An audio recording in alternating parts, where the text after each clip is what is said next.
My first foray and how I got to know some of the publicists was in 1969 wanting a shortcut, 68, 69 wanting a shortcut to getting free records and seeing movies. I invented a student magazine that didn't exist.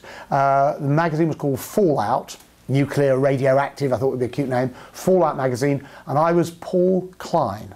Thought it sounded plausible, so I invented Paul Klein, Fallout magazine, and I was on the mailing list for every record company.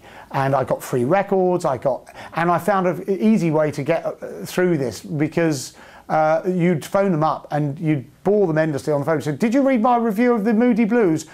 Oh yeah. And the minute they'd say that, because that was the way you get, rather than just ask for free records, of course, they just wanted to get you off the line as fast as possible. And I was doing really well until Vernon Brewer, who was the press officer at Track Records, phoned me up one day and said, "We've got a very exciting project. We want you to come into the office to talk about it." I went in there and he said, "You're not Paul Klein, you're Martin Lewis, we know who you are." And I was exposed. And I said, "Oh my God, am I going to be arrested?" And he said, "We're not going to say a thing because A, we don't want people to know how stupid we were, that we were taken in by a 15-year-old kid." The people at Warner Brothers, at WEA, Annie Idle and Maura Bellis, invited me to become the press office writer. And they wanted people to, as they explained to me, write press releases and write biographies of artists. And since I was obviously capable with words, that would be a job. And unlike my freelance job where it was £5 here, £5 there, it would be a paying job. I'd be in the music business. And Derek Taylor was working there. Now, he was a legend. I'd been to the Apple offices in late 68, 69. I'd gone into those offices. So to me, this was the hallowed person because he wrote so, so he was erudite, he was sophisticated, he was witty. His writing when he wrote for disc was beautiful.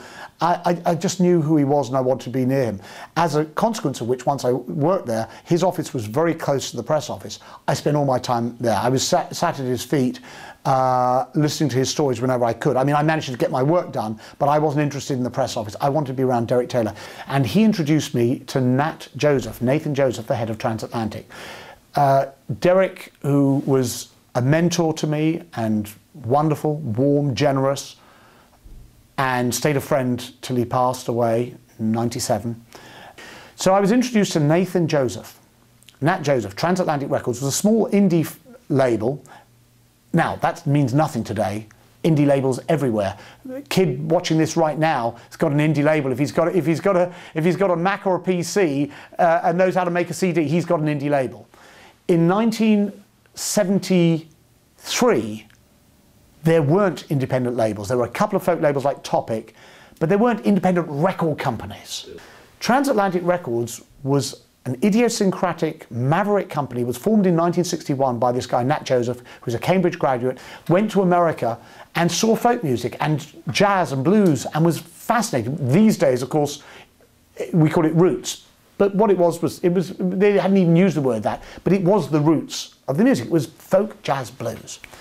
And he saw that there were all these great artists. And he came back to England, realised you couldn't get any of these, and he bought a load of records while he was there. And he suddenly thought, this music is fascinating. And there was the beginning of a folk boom here in England. And he, between 1961 and the time I met him, he'd set up what was an amazing company, because it wasn't just the best folk company in England easily, and in Britain. I mean, beside Bert Yance, John Renbourn, Pentangle, Ralph McTell, and many other artists. It wasn't just that, but he also went for the unusual. He signed the Sally Angie, which was Mike Oldfield and his sister Sally. He signed Jerry Rafferty and Billy Connolly when they were in a folk group called the Humble Buns.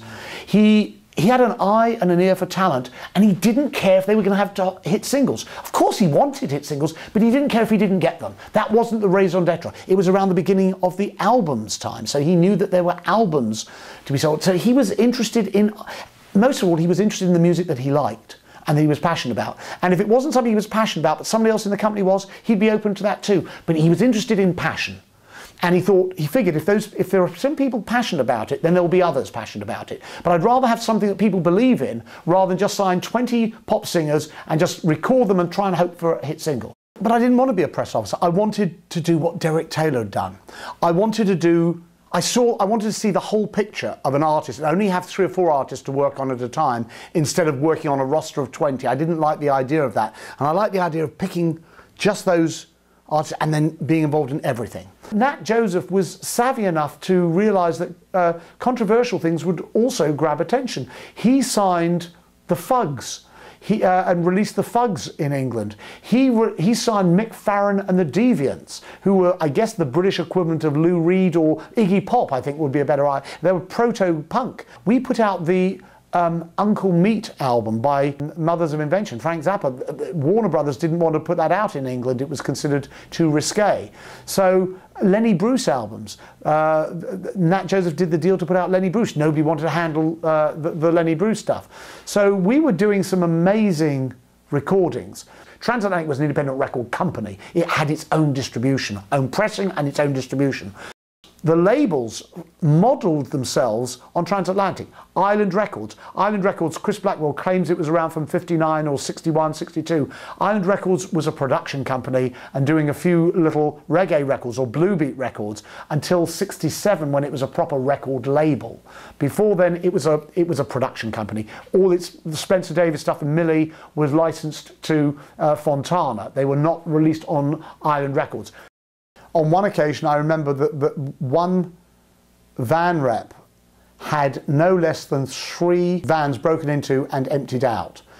And we finally twigged, because we couldn't think, records were being taken that no one wanted to buy even if they were on budget. We realised this guy just simply couldn't sell records, and it was easier for him to get a friend to break into his van, report it as stolen, so that he could clear out his inventory and not have to flog this dreadful stuff that he couldn't sell.